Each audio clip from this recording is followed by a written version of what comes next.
Hello everyone, and welcome to this video where we're going to have our first look at the Hazard Zone gameplay trailer, and then we're going to discuss the impressions we get and how the game's going to be, and we're going to talk about the debriefing as well.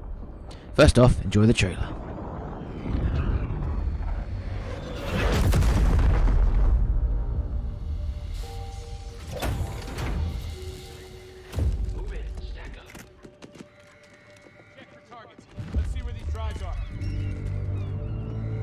Squad's ready.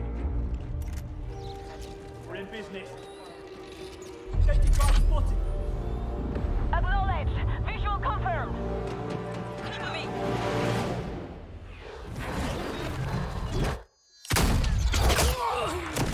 Man down! Man down! Track secured!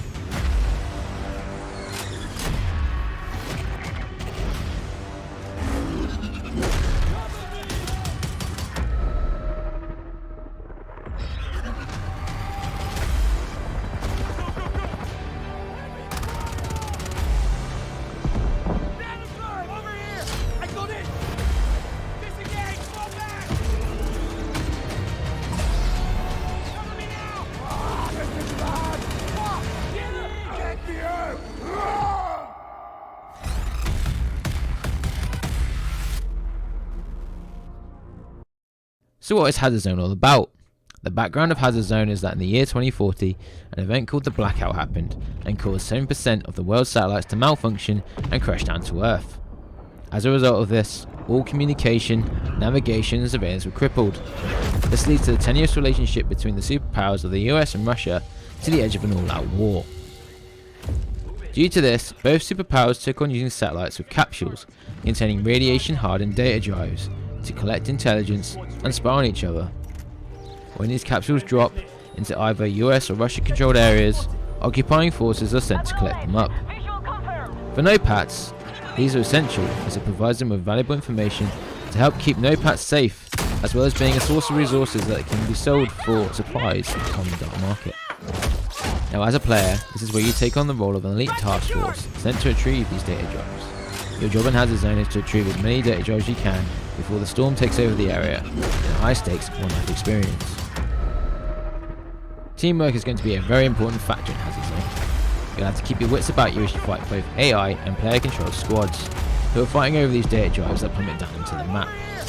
In the trailer, you saw that the maps we'll be playing on are the maps from All Out Warfare, but hopefully there'll be potential for a unique set of maps in future. Here is to hoping. Before starting a match, you have a briefing to give you an idea of the mission area and where you can find data drives, enemies and uplinks.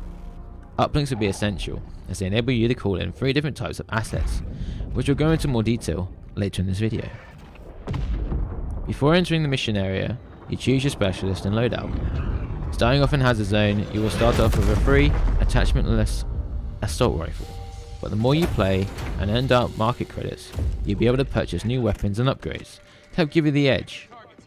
How do you earn dark market credits, you might be asking? By retrieving data drives and selling them on the market. As well as equipment, you can also buy a range of tactical upgrades. They range from having an extra throwable gadget to loadout insurance, which reimburse you 25% of your upgrades and loadout costs if you die during the mission.